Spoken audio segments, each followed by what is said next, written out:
The 80s were all about big hair, neon, MTV, and then there was this.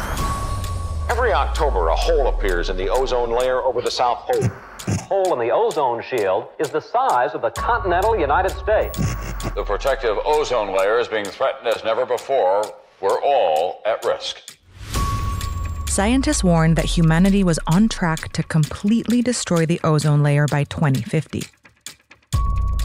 Without it, ecosystems would collapse, skin cancer rates would skyrocket, and life as we know it would cease to exist.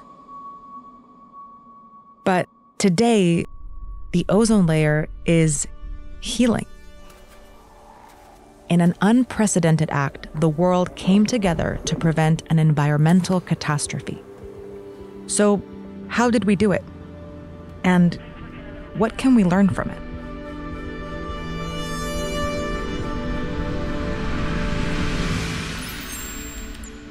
The ozone layer is a sort of belt around the Earth made up of gaseous molecules.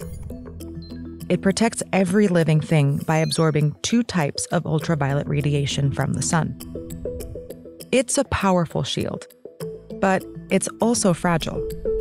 In 1985, scientists discovered a massive loss of ozone here, right over Antarctica. 40% of the layer had dissipated, creating a hole.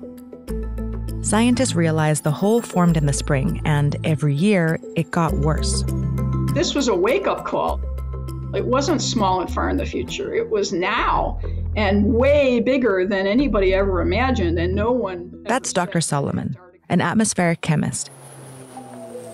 In 1986, she flew to Antarctica, along with other scientists, to investigate the cause of the ozone hole. Leading the team is Susan Solomon, a young atmospheric chemist from Boulder, Colorado. You know, once you step off the plane in Antarctica, if you've never been there before, your main goal is to get out without getting frostbite. Got it.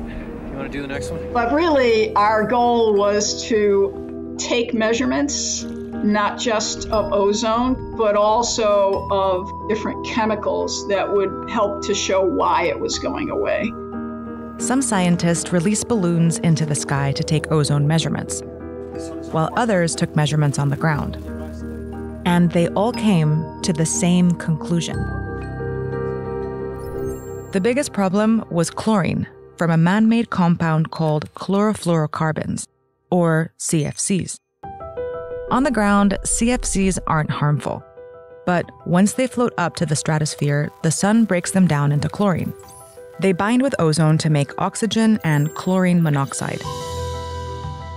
Then, the loose oxygen atoms bump the chlorine atom out, freeing it to destroy more ozone molecules. And that causes a chain reaction. The long lifetime of the chlorofluorocarbons is a big part of the problem.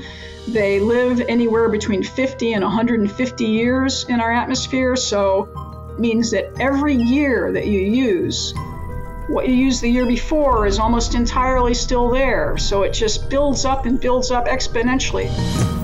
And back then, we used a lot of CFCs. The US had already moved away from CFCs in aerosol cans, but most of the world hadn't yet. And they were still in everything from refrigerators and air conditioners and styrofoam. The entire world needed to make a big change quickly, or we'd face catastrophe, unmitigated catastrophe. In 1987, ozone levels had dropped by 50%.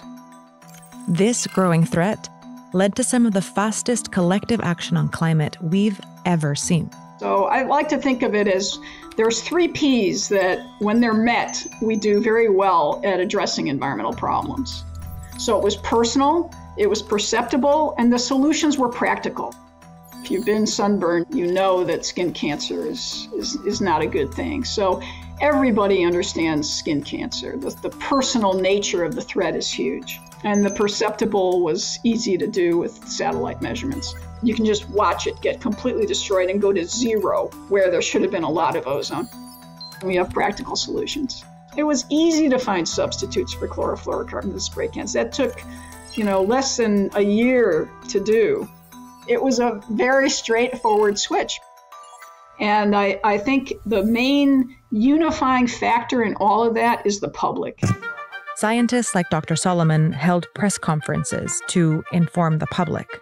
I think we will eventually see large-scale depletions of the ozone layer at other latitudes. The ozone hole started showing up on TV shows and movies. Those damn fluorocarbons, they've been kicking hell out of the ozone. Macaroni, it'll burn off. Well, so will the ozone eventually. And all this public awareness put pressure on leaders around the world to act. We are here today because we recognize that urgent action is necessary. And the Montreal Protocol made it official. It recognized that worldwide emissions can significantly deplete the ozone layer and result in adverse effects on human health and the environment. It listed control measures to reduce ozone-depleting substances in a series of steps, including help for developing countries who need alternative technology and substituting products.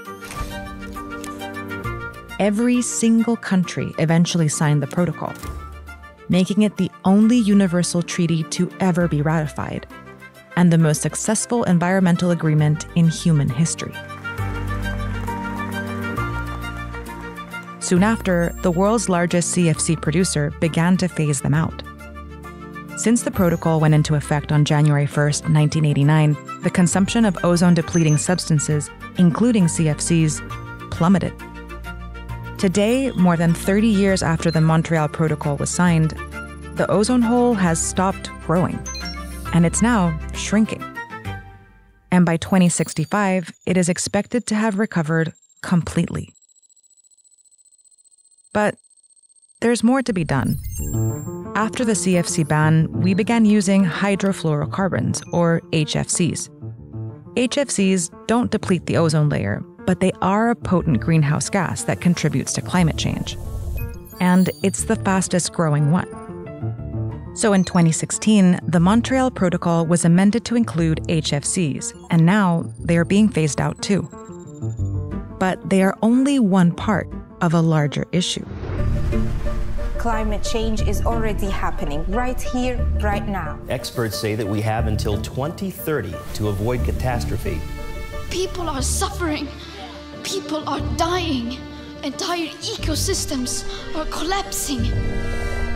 Unprecedented and even irreversible changes are happening to this planet. It is beyond any doubt that human activity is to blame. Climate change, our most challenging environmental problem, is still in need of big solutions. So I think people in most parts of the world now understand and are concerned about the personal impact. They found it to be perceptible.